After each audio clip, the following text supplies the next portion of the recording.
Buenas tardes, buenos días, buenas noches, en cualquier caso, nuestros mejores deseos para todos ustedes. Nos estén escuchando en el momento en que nos estén escuchando y en las circunstancias en las que estén.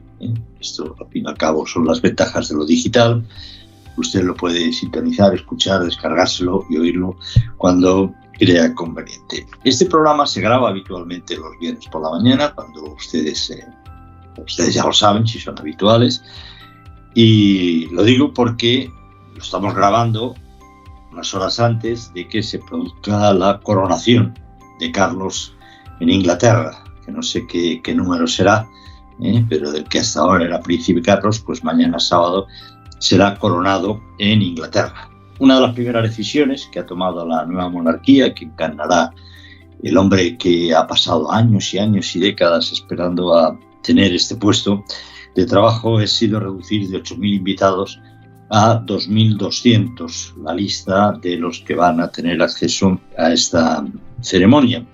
La gran incógnita en estos momentos es saber si el ministro español Félix Bolaño tiene invitación o no tiene invitación. Y si no ha sido así, ¿qué hará el ministro Bolaños? Pero nosotros no hemos podido confirmar ninguna de estas situaciones en fuentes del Ministerio de la Presidencia y por lo tanto no lo vamos a considerar a la hora de abordar este tema de la coronación de Carlos, que en cualquier caso sí que nos va a dar algunas pinceladas, al menos Miguel Ángel Idígoras González, que es quien está con nosotros, uno de nuestros invitados, de nuestros ponentes hoy, a quien saludamos. Miguel Ángel, ¿qué tal? ¿Qué tal? Muy buenas. Buenas, y que seguro que nos dará unas pinceladas. No se podrá detener, ya digo, lo de Bolaños, porque a estas alturas no sabemos nada, pero sí que sobre qué puede significar esto, sobre todo. Pero yo creo que el protocolo de la Casa Real Británica, no sé si estará a la altura del protocolo de la Comunidad de Madrid. Pero alguna nota habrán tomado. Me temo que sí, que no será fácil acercarse. Hombre, son 2.000 invitados, pero son todos jefes de Estado, reyes, como está nuestro rey, ¿no? Felipe VI y la reina Leticia. Hombre, yo creo que Bolaños lo va a tener complicado. Nunca se sabe, ¿no? Se puede disfrazar de guardia real y lo tendría fácil. Pues mira, precisamente escribo un artículo que yo creo que saldrá en breve ahora en Economía Digital, que titulo de una manera muy, bueno, como me gusta titular siempre, provocando un poco, ¿no? Y digo, ¿Carlos III ha matado a algún elefante? No. Bueno, lo que trato es de hacer una reflexión de lo que es Carlos III, de su vida, de su trayectoria, de lo que ha supuesto para la familia real británica, y llega ahora al trono del Reino Unido. ¿Qué pasaría si este hombre hubiera hecho lo que ha hecho en la monarquía española, ¿no? Y por hacer un recorrido muy fácil. Es decir, el annus horribilis del que habló la reina Isabel II en el año 92, bueno, venía precedido, fíjate, de un divorcio del escándalo. Isabel II la Grande. Isabel II la Grande venía precedido pues, de divorcios, de una separación, posteriormente el trágico accidente, el fallecimiento de Lady Di. Él era ya amante, tenía de pareja a Camilla Parker Bowles antes de, bueno, todo el mundo decía, ¿no? Esto es un matrimonio de 3, lo decía incluso el propio marido de Camila, ¿no? Que era Andrew Parker Bowles, que llamaba al príncipe Carlos, entonces al príncipe Carlos llamaba my husband-in-law, mi marido político, ¿no? Es el humor de los británicos. Yo creo que el gran reto que tiene Carlos III, porque mira, me preguntaban hace poco, ¿qué diferencias hay entre su madre y él? Y, hombre, la reina Isabel II llegó a la monarquía con 27 años, en el año 52, si no me equivoco, con el Reino Unido prácticamente todavía muy afectado por la Segunda Guerra Mundial. Habían ganado, eran los aliados, pero con enormes pérdidas económicas y humanas, ¿no? Y el país necesitaba un revulsivo y la reina Isabel II lo fue. Luego fue capaz de sujetar de alguna manera el andamio de un imperio que se venía cayendo, ¿no? Pero fue capaz de sujetar la Commonwealth, en fin. Han mantenido el imperio, o lo que era el imperio, de alguna manera honrosamente. Yo creo que Carlos III, si es capaz de sujetar a la familia, es decir, todo lo que, y de que no se le caiga lo que su madre, sobre todo, ya tiene bastante, ¿no? Yo creo que... Y a partir de ahí, pues poco puede hacer, porque le damos demasiada importancia al poder del rey en Inglaterra, en el sentido que creemos que tiene poder político, pero no lo tiene, ¿no? Y yo creo que lo que tiene que seguir haciendo es mantener la estricta neutralidad que mantuvo su madre, y con eso ya saldrá bastante adelante. No tiene la valoración del pueblo británico, de los sondeos, no son las mejores, pues porque los británicos no pasan página, porque saben que él fue responsable de una situación que puso en crisis a la monarquía como institución e incluso confían mucho más en su hijo. Pero yo un poco, por terminar, la conclusión a la que llego en el artículo en el que escribo es que los británicos son un pueblo orgulloso, que se sienten muy, muy orgullosos de ser lo que son, de su pasado, de su presente y de su futuro, y que más allá de quién pueda ser el rey con todos los errores que haya podido cometer, la monarquía es una institución que representa a los británicos y que ellos se sienten muy representados por ella, ¿no? Yo creo que eso, en ese sentido, no va a haber ningún problema. Me llama mucho la atención la escala que hace Miguel Ángel Ydígoras entre el reto de Isabel II, que era sujetar el imperio, el reto de Carlos III, sujetar la familia. Bueno, más o menos muestra la diferencia de los tiempos. También nos acompañan, evidentemente, Ismael García Villarejo y Alejandro Ramírez. ¿Qué tal? Buenas, ¿cómo estáis? Juan. Bien. Compañeros. Debo decir que empezamos muy a la British, o sea, porque este arrebato de humor inglés que llevamos en los primeros 10 minutos me ha parecido brillante. O sea, que nos van a contar además todo sobre algo que induce a pocos, bueno, no sé si induce a humor o no, normalmente son cosas muy serias como son los resultados empresariales y algunas otras cuestiones. Con Alejandro Ramírez, con Ismael García Villarejo, con Miguel Ángel Ydígoras, si os parece, ¿empezamos? ¿Sí? Pues empezamos.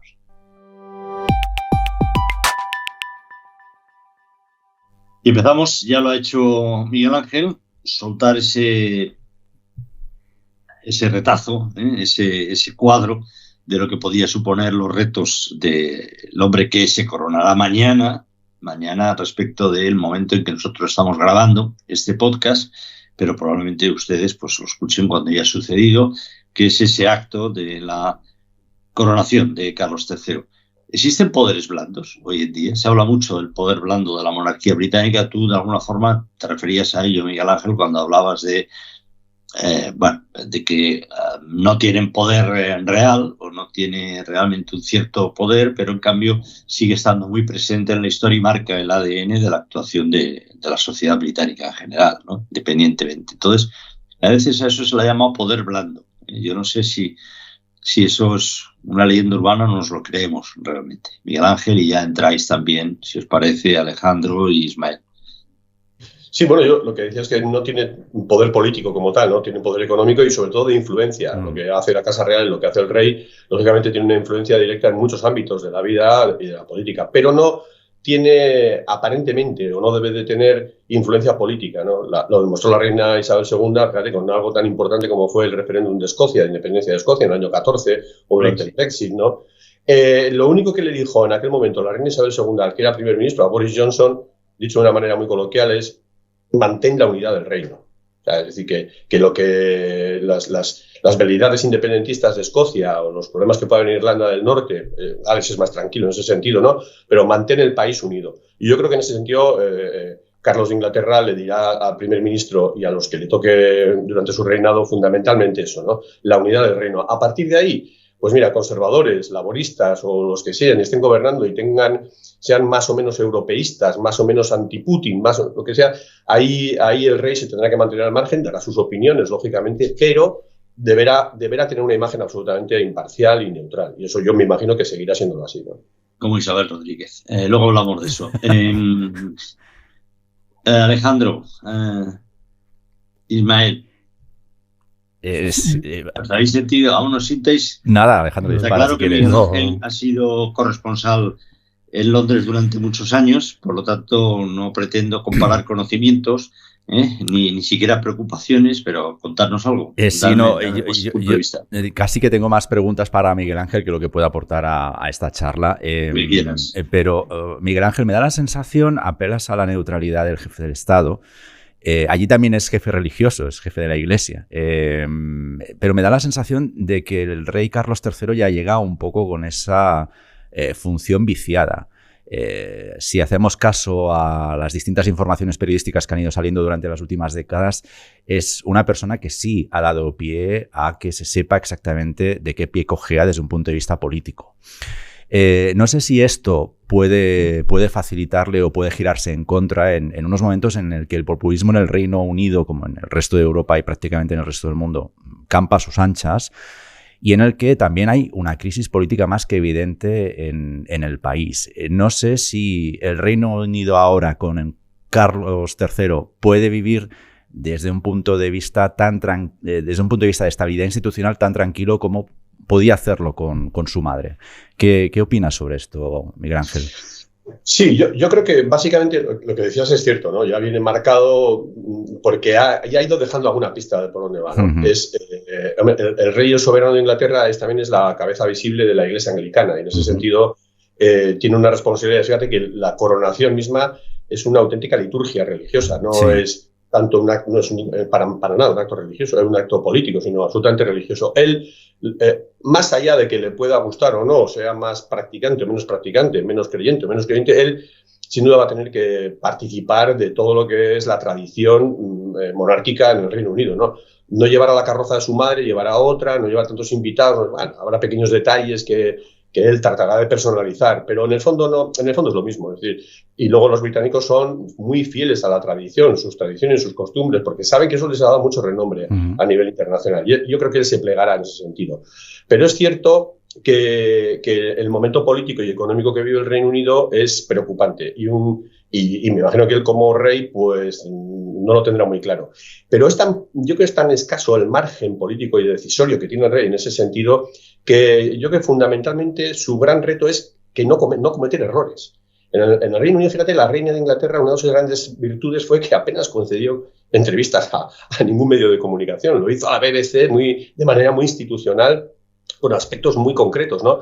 Pero a lo largo de sus casi 70 años de reinado no dio entrevistas, es decir, no dio margen al error ni margen a la interpretación de ninguna clase, ¿no? Y yo creo que el gran reto, el problema que puede tener Carlos III es que tenga la tentación de querer aparecer ante la sociedad británica como alguien diferente, más dinámico, con opinión propia y demás. Y eso le genere problemas, ¿no? Porque va a haber quien, dicho de una manera coloquial también, le esté esperando con la escopeta cargada, ¿no? A ver qué dice este hombre y a la mínima, pues los tabloides, la prensa sensacionalista y la prensa que no es monárquica, pues van a ir a por él, ¿no? Y a veces estarse callado en un sitio como el que le toca a él, pues es la virtud más importante y es la que su madre demostró. Y yo creo que es eso, que básicamente no cometer errores va a ser su gran reto. Miguel Ángel, sin embargo, a pesar de la discreción de Isabel II, se convirtió en un símbolo global. ¿Tiene capacidad su hijo para acabar siendo un símbolo global también? Yo lo dudo porque, como decía, el origen, es decir, Isabel II fue coronada reina, tenía 27 años, el momento histórico era muy concreto y luego, pues fue una mujer capaz, como decía antes, de ser un poco la argamasa que sujetó el imperio que se caía, la Commonwealth y a su propia familia. Fíjate los problemas que tuvo con su propio marido, ¿no? Con el duque de Edimburgo, cuando decidieron que los hijos no se iban a llamar Mountbatten, que se llamaban Windsor. Y entonces ahí tuvieron un problema, el marido se distanció y ella dejó bien claro que iba a ser una profesional del trono, que era una reina que tenía al país y a la corona por encima de cualquier cosa, pero a partir de ahí sin dejar que lo demás se cayera, se desmoronara. Y la familia fue una especie de sucesión continua de disparates, ¿no? De divorcios, de engaños, de amantes, su propio marido, ¿no? El duque de Edimburgo era conocido que iba detrás de bailarinas, actrices y, en fin, gente así. La reina fue capaz, en los altibajos que tuvo el reinado, fue una mujer que demostró tener mucho carisma y mucha representación. Yo no creo que Carlos III ya viene marcado por un pasado que no le va a dejar, no lo deja inmaculado, y yo creo que el pueblo británico está más pensando en su hijo, el príncipe Guillermo, que tiene más imagen y más futuro que en el propio Carlos III. Es lo que pero es una impresión, no es un Creo que esa capacidad de influencia de la monarquía británica que comentaba Miguel Ángel al principio, bueno, queda reflejada en esta capacidad de convocatoria, ¿no? De toda la realeza, los gobiernos de todo el mundo que van a asistir, sobre todo un momento de aislacionismo del Reino Unido, ¿no? A raíz del Brexit. Pero me queda una duda también, no sé, Miguel Ángel, si puede aclarar, y es la ausencia de Biden en la coronación. Un aliado tan tradicional, tan estrecho del Reino Unido, y que no esté presente en esta ceremonia, ¿indica algo? ¿Hay un cambio en esa relación? Yo no me atrevería a decir que tenga un significado político, la ausencia de Biden.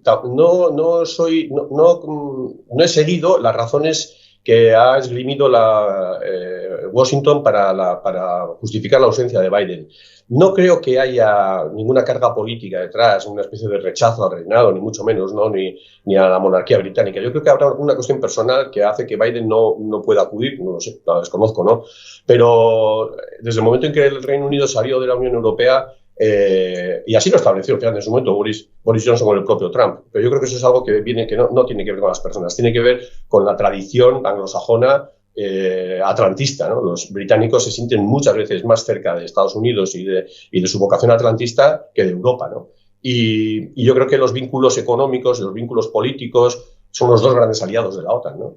Estados Unidos y el Reino Unido. No creo que Biden en ese sentido quiera hacer ningún tipo de desprecio o de nada en ese sentido hacia el Reino Unido. Como digo, son los dos grandes bloques, son los dos grandes países que mantienen la OTAN, ¿no? Y eso lo seguirán siendo así. Y la vocación que tiene el Reino Unido hacia los Estados Unidos es histórica y yo creo que se seguirá manteniendo a lo largo del tiempo, más allá de que, insisto, desconozco las razones por las que Biden no acude a la ceremonia. Pues cambiamos de tema un poco, cambiamos de tercio, si os parece. Me ha llamado la atención, hablábamos antes hablaba de neutralidad de la corona, algo que todo el mundo da por hecho y por supuesto, pero que me da la sensación de que en determinados gobiernos europeos empieza a ser una rara avis, y especialmente en el gobierno español. El tema de la degradación institucional es un tema que hemos venido abordando en las últimas plazas de manera más o menos reiterada y porque nos preocupa. Nos preocupa de qué forma esa degradación avanza, cómo se rompen normas escritas y las no escritas que debieran guiar el comportamiento de nuestras autoridades. El caso Bolaños que hemos citado antes, pues evidentemente es un caso muy paradigmático de hasta qué punto personas que deberían de trabajar siempre orientadas por la estabilidad institucional, porque los conflictos se limiten y queden limitados al área de la disputa de los partidos políticos y no al área de la disputa entre las instituciones, pues irrumpen y llegan a cometer actos tan groseros como el ministro Félix Bolaños perpetró el pasado 2 de mayo, corriendo las catenarias famosas, en fin, todo eso que ya ustedes han visto. Dentro de esto, otro botón demuestra que me preocupa y que creo que nos preocupa de hasta qué punto se está avanzando en esta gangreración, es que el último expediente puesto en marcha por la Junta Electoral Central a Isabel Rodríguez, portavoz del gobierno, por sus, y cito, entrecomilladas, reiteradas vulneraciones de la ley. Amonesta también la Junta Electoral Central a Teresa Rivera, vicepresidenta tercera del gobierno, y advierte a todo alto cargo de la obligación de ser neutral. Cosas que son obvias, pero que nos llama la atención ya el lenguaje como harto y ya tremendamente enfadado por la reiteración, en sus propias palabras, de las vulneraciones de la ley que está haciendo este gobierno, ¿no? Pedro Sánchez, quisiera recordar que es el único presidente de un ejecutivo español que ha sido condenado al pago de una multa más cortas por vulnerar los principios de neutralidad e igualdad, utilizando medios institucionales para promocionarse él electoralmente. De hecho, el gobierno de Sánchez es el más multado y advertido de toda la historia de la democracia española. Me preocupa y quisiera saber vuestra opinión hasta qué punto estamos poniéndonos las leyes, las normas y evidentemente su espíritu por montera, con lo que eso tiene de debilitamiento del orden constitucional y sobre todo de la institucionalidad en la que debe apoyarse un país. Y leía otra noticia, aprovechando que está aquí Miguel Ángel, que el gobierno vasco se ha inventado un truco para conceder en realidad la práctica semilibertad a todos los presos etarras que tiene bajo su jurisdicción. El truco es concederles un permiso de 12 horas para que visiten a sus médicos de confianza, del que pueden hacer uso prácticamente cada día. Sin más control.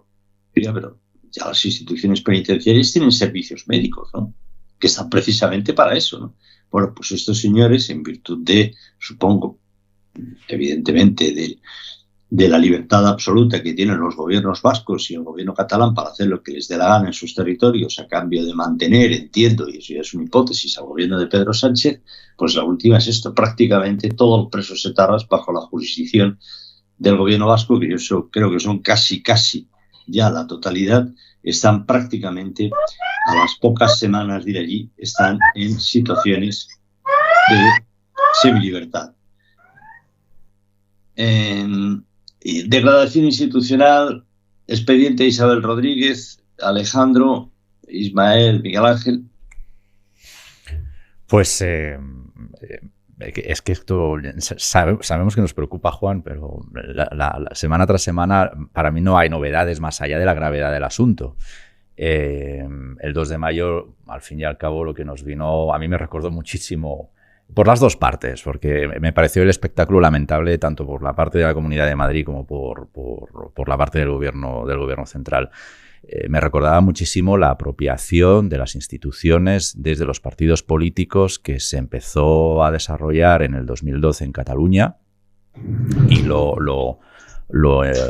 pongo en asociación con las últimas multas que comentabas hacia la portavoz del gobierno. Bueno, pero es que Cataluña, la Generalitat, era un púlpito más desde el que propagar literalmente la propaganda independentista / separatista que tocase en el momento. Yo creo, y lo dejé escrito así también en la revista, que Sánchez es un alumno aventajado de esas técnicas políticas del independentismo y las está aplicando. Ahí no hay novedad, la novedad es que efectivamente no hay quien lo frene esto, o sea, porque ya estamos viendo comportamientos para mí extraños incluso en la comunidad de Madrid. La neutralidad institucional es deseable, pero Juan, honestamente es que no la veo por ninguna parte, ni siquiera fijaos en Andalucía, donde hemos convertido en arma política y un asunto que debería ser prácticamente técnico, que son los regadíos en Doñana. Oiga, hay técnicos muy válidos en España en la gestión del agua que saben perfectamente si eso puede o no debe aplicarse, y hemos convertido un debate que para mí es técnico en un arma arrojadiza desde un punto de vista político y evidentemente para hacer, claro, totalmente campaña y utilizarla, arrojarla contra quien sea. Así que yo soy pesimista en este asunto, Juan, me preocupa, pero no veo novedades que lo vayan o no veo señales ahí que nos digan que vamos a conseguir corregirlo, Juan.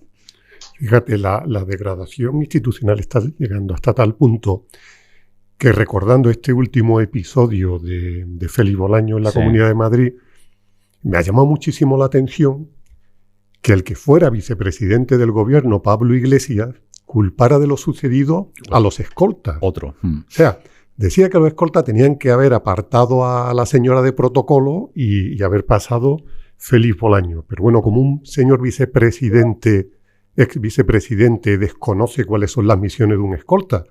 Un escolta ahora, ¿quién decide dónde entra y dónde no entra un ministro? ¿O no es su labor proteger su integridad física? Y eso lo defiende alguien que también fue amonestado, sancionado, porque anunció su candidatura a la presidencia de la Comunidad de Madrid desde su propio despacho de vicepresidente. O sea, que vaya forma, de ahí dijo que iba a luchar contra la derecha, contra la ultraderecha, desde su propio despacho de vicepresidente. ¿Y qué ocurre en el fondo? Que también las sanciones son testimoniales. O sea que los titulares condenan a Sánchez, pero es que son 500 euros de multa. O sea que es que no es disuasorio, es que se tendría que plantear otro tipo 500 euros más las costas. Más las costas. Al final yo creo que, pues fíjate, de eso... Sí, bueno, pero que en el fondo, y tampoco lo pagan ellos, pues con castigo de ese tipo, pues vamos a vulnerar esto las veces que haga falta, ¿no? Yo creo que ahí tendríamos que ser más firmes. Lo único que les frenaría es una inhabilitación para presentarse a elecciones. Un hecho tan grave, o como las amonestaciones de fútbol, ¿no? A la tercera... A la calle. Algo tendrían que hacer, porque es que con ese tipo de sanciones no veo yo que se pueda frenar este deterioro. No, pero eso, fíjate, ni aunque tengo la sensación de que ni aunque la sanción fuera de 500.000 euros, se frenaría. Yo creo que eso es un tema de convencimiento democrático, eso es un tema de responsabilidad, es un tema de cultura, y eso tengo la sensación, porque al fin y al cabo, además, me gustaría saber quién ha pagado esos 500 euros, que seguro con la silla de Pedro Sánchez los habrá pagado el partido, que después habrá recuperado por no sé dónde, los habrá pagado, no sé quién, tampoco quiero especular. Pero es un tema que es lo que a mí me preocupa, de comportamiento, de cultura democrática en nuestras élites. Eso sí que o sea, yo ya podía pensar, después de varios, o ver que la cultura democrática de Pablo Iglesias, en fin, no pasaba, no llegaba al aprobado. Y la barbaridad esta de que los escoltas hubieran intervenido. ¿Pero cómo los escoltas hubieran intervenido? Pero eso que es aquí, planes de guerrilla urbana. Claro, bueno, pero acordaos que es que sabe de eso. O sea, acordaos la última campaña hace 2 años en Madrid, los líos de guerrilla urbana que montaba este señor. Es decir, que no. Pero ya hemos comentado aquí en algunos momentos, antes o a la vez, del expediente de la Junta Electoral Central, que el lenguaje, las diatribas de Isabel Rodríguez no eran de recibo, desde el púlpito de la portavocía del gobierno. Es que es absolutamente necesario que el gobierno sea un gobierno de todos. Y si olvidamos esto, es que vamos a una separación muy difícil después de juntar.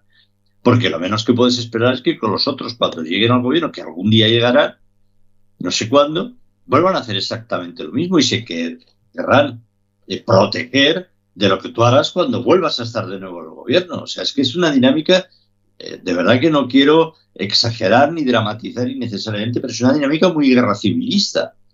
Y si tú la puedes esperar o la puedes encontrar en un partido político, desde las instituciones habría que acabar con esto. Y antes de dar la palabra a Miguel Ángel, que además se ha silenciado, no sé si constantemente, él, también debo de decir que yo no estoy de acuerdo en que las dos partes obraran igual en los actos del 2 de mayo. Vamos a ver, si yo soy Bolaño y estoy enfadado porque no me deja la presidenta de la Comunidad de Madrid, pues yo espero una de las múltiples conferencias de prensa que seguro que voy a dar y digo, a pregunta de algún periodista amigo, evidentemente, que sí, que me hubiera gustado, que lamento la falta de generosidad de la presidenta del gobierno y ya está. Pero no me pongo ahí cuando sé que no estoy invitado. Es que no se me ocurre ir a un sitio en el que yo no estoy invitado. Después puedo criticar la selección de invitados, pero yo no voy nunca a ningún sitio al que no soy invitado. Eso de entrada. Un ministro, con muchísima más razón de la que lo puedo hacer yo, debería seguir este comportamiento y esta norma de educación. Miguel Ángel, perdona. Sí, no, yo creo que si por algo va a pasar a la historia, si que pasa el gobierno de Pedro Sánchez, va a ser sin duda por el deterioro institucional que ha generado a lo largo de toda la legislatura, ¿no? Ha habido una auténtica colonización de muchos estamentos del Estado, bueno, desde el CIS, la propia Radio Televisión Española, la Fiscalía General del Estado, etcétera, etcétera, ¿no? Y la relación que tiene Pedro Sánchez con la verdad y con el respeto es muy tangencial, ¿no? En ese sentido.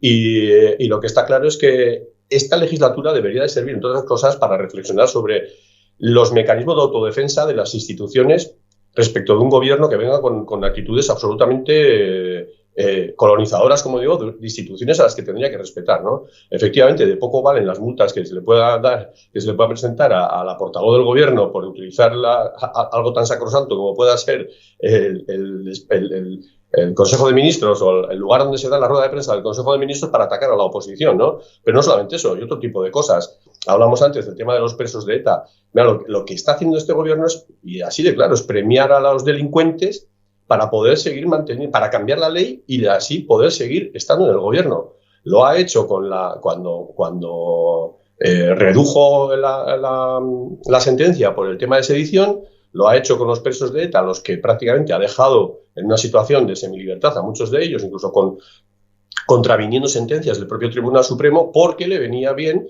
los votos de Bildu, que viene de la mano de Esquerra Republicana, y ahí forman un grupo en el que es un auténtico, iba a decir un lobby, no es un lobby, es una pisonadora que obliga al gobierno a tomar decisiones que son absolutamente abominables y que nos pueden llevar a una situación muy complicada como país, efectivamente, de auténtico ambiente guerra civilista. Yo lo que creo es eso, que las instituciones deberían, el propio gobierno, el que sea, el que venga, debería blindar las instituciones de tal manera que cuenten con mecanismos para que el Ejecutivo de turno no sea capaz de meter la mano y acabar haciendo lo que está haciendo de una manera tan grosera y tan indecente, habría que decirlo, ¿no?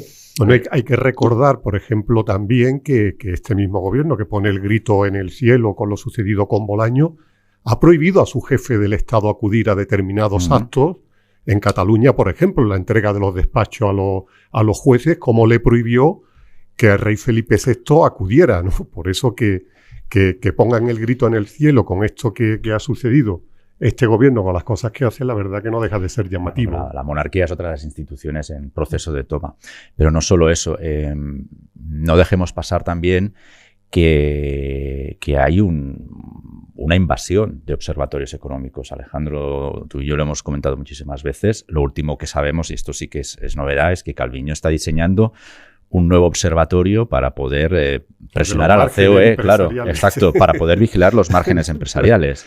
Que eso también es peligroso, pero ya además estás atentando contra la libertad de empresa, no solo contra la libertad de mercado, cosa que ya han regulado, por ejemplo, la ley de vivienda ya te interviene literalmente el mercado inmobiliario, sino que ahora también quieren decidir qué es y qué no es ganar dinero y qué márgenes debemos tener o no debemos tener las compañías en función, pues no se sabe muy bien de qué criterios, como todo con Sánchez, ¿no? Pero, si me permite un matiz solo por alusiones, lo calzo en 15 segundos. Muy corto. Sí, 15 segundos. Me pareció que es responsabilidad de todos porque una de las cuestiones que nos lleva a estos momentos es la falta de diálogo institucional, que forma parte, es una derivada de la toma de las instituciones por parte de los partidos. Parto de la base de que dos no se pelean si uno no quiere. A mí lo que eché de menos en todo este lío es, una conversación institucional entre dos gobiernos en España que no tienen por qué llegar a las manos, con perdón, en un día de este asunto. Vamos a ver, no voy a ser ni muchísimo menos el portavoz ni el defensor de un partido en el que ni estoy afiliado ni tengo más relación que la de tener muchos amigos y tal como es el Partido Popular. Pero es que el diálogo, nombrar el diálogo, como se hablaba en Cataluña, está bien, es fácil. Todo el mundo, todos queremos diálogo, pero hay que ver en cada momento, en cada circunstancia en concreto, quién lo busca y quién lo rehuye. Y yo quiero recordar que este gobierno en concreto, el gobierno de Pedro Sánchez, es un gobierno que se ha negado sistemáticamente a compartir con la oposición, solamente con sus socios, cualquier, y lo hemos comentado aquí también muchas veces, cualquier negociación, cualquier acuerdo, cualquier consenso sobre materias muy importantes para la gobernabilidad del Estado y sobre otras ni siquiera importantes. Ese gobierno sistemáticamente ha rehuido el diálogo. Darme momentos, citas, situaciones en las que el gobierno de Pedro Sánchez haya querido realmente, haya dicho, oye chicos, vamos a aprobar una ley de la vivienda. Venga, vamos a reunirnos con fondos, con brokers, con todos los partidos. Va a ser una vivienda fundamental en España porque tenemos un problema con el alquiler en España gravísimo, tenemos un problema de los jóvenes, además nos avanzamos hacia una etapa de tipos de interés altos, lo cual va a dificultar todavía más el acceso a la vivienda. Vamos a montar una comisión. Esta forma de trabajar en el gobierno está fuera absolutamente de su agenda. No le interesa en absoluto. Le interesa ver cómo puede sacar adelante, si lo va a poder rentabilizar electoralmente una ley de la vivienda y en función de eso, cómo va a poder convencer a sus socios. Y sus socios son Esquerra Republicana, Bildu y Unidas Podemos, no ser la ley del solo sí es sí, para tirarla hacia adelante. La construcción de un consenso, un diálogo como tal, le importa un pimiento. Pero vamos, así lo ha demostrado hasta ahora, desgraciadamente, me gustaría que no fuera así. Probablemente ha habido otros gobiernos en la historia, recuerdo momentos en la etapa de los gobiernos bajo José María Aznar, que en el caso de este tenía la mayoría absoluta, que despreciaba a la oposición en temas importantes como el tema de la guerra de Irak, etcétera, etcétera, etcétera. Pero este gobierno ha hecho de eso una norma de comportamiento y ya no en temas importantes que podían significar un punto y aparte en la historia del país, sino en temas nimios, en temas absolutamente nimios. Pero en fin, vamos rápidamente y acabando, si os parece, a Miguel Ángel Idígoras, como ustedes sabrán, también Alejandro Ramírez y a Ismael García Villarejo, pero Miguel Ángel Idígoras lo pueden leer en Economía Digital habitualmente. Tiene una prosa con ese humor, que rezuma ese humor, no sé si vasco o de dónde, pero que en todo caso es muy agradable y además Miguel Ángel escribe bien. lo cual no ocurre con todos los que nos dedicamos a este oficio, pero Miguel Ángel escribe bien. Ahora ha compensado todos esos 2 años de artículos en un libro que ustedes pueden y deben de comprar, porque en Internet ir uno detrás de otro pues es mucho más complicado, y que se llama el libro Crónicas de ida y vuelta, de una persona que ha sido corresponsal en Rabat, en Londres, una persona viajada, artículos del 2020 al 2022 con un prólogo del prestigioso novelista Fernando Aramburu. Yo creo que seguro que es una buena inversión. Rápidamente, por favor, porque ya sé que no hay unanimidad respecto de cuánto debe de durar esta la plaza. Hay una discusión viva, pero yo hoy además necesariamente tengo que hacerla corta.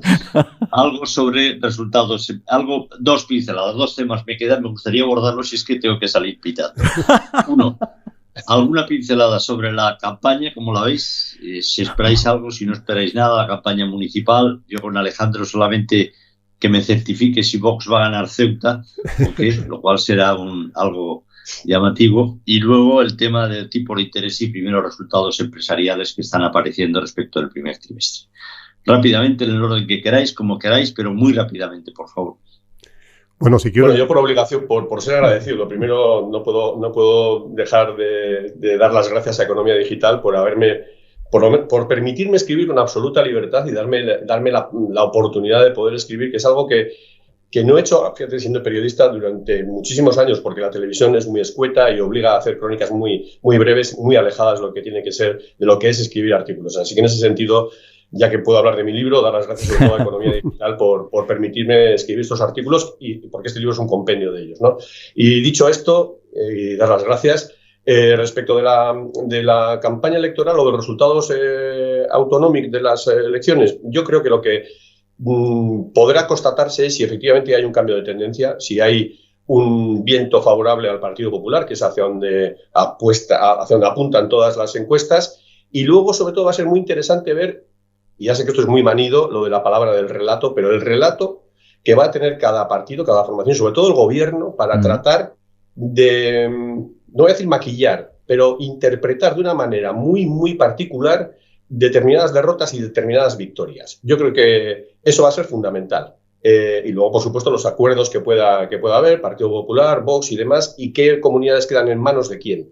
Pero, sobre todo, 1, cambio de tendencia. 2, lectura que haga el gobierno de la situación, del gobierno y del Partido Socialista, de la situación que quede, y luego eso, los pactos fundamentales que vayan a quedar de aquí a las generales, ¿no? Alejandro Ismael. En la plaza... Ismael y Alejandro va con los resultados empresariales también. Venga, Ismael. Para mí, los siguientes días la prueba del 2 de mayo es que desgraciadamente vamos a tener una campaña muy marranota. Vamos a dejarlo ahí. Van a ser unas elecciones extremadamente complejas. Me da la sensación que el 28 de mayo por la noche vamos a estar hasta altas horas de la madrugada analizando hasta el último voto del último pueblo que conozcamos, para precisamente ver lo que señalaba Miguel Ángel, ¿no? Cómo va a quedar, pues si tenemos una tendencia clara favorable al Partido Popular, o el Partido Socialista puede vender una moto, aunque sea interpretándola muy a su manera, como señalas, ¿no, Miguel Ángel? Así que me da la sensación que antes de llegar a ese punto vamos a estar contando hasta el último pueblo, hasta el último concejal del último pueblo. Y... Alejandro. Perdón. No, nada, sí, muy televisivo ya. Alejandro.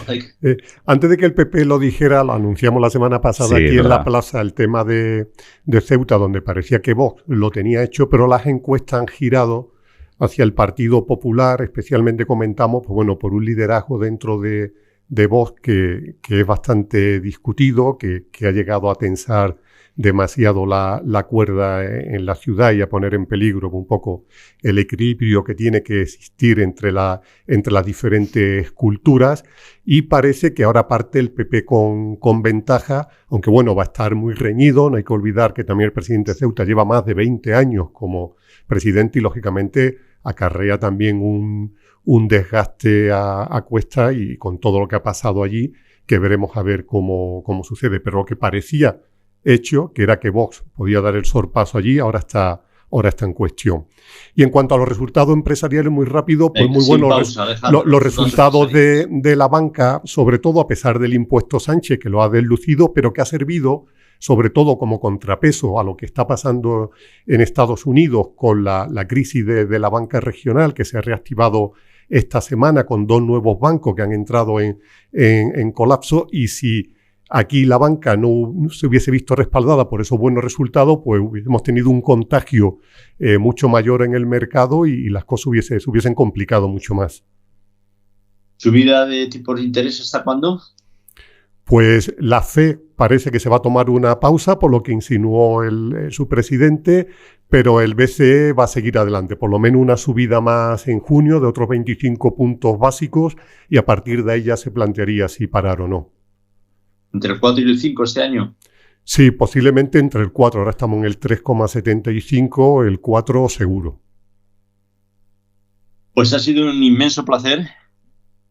Yo recuerdo el domingo o sábado por la noche, no sé, que me pasó una amiga común el teléfono de Miguel Ángel Idígoras y le dije: Miguel Ángel, tienes que escribir y tal con nosotros.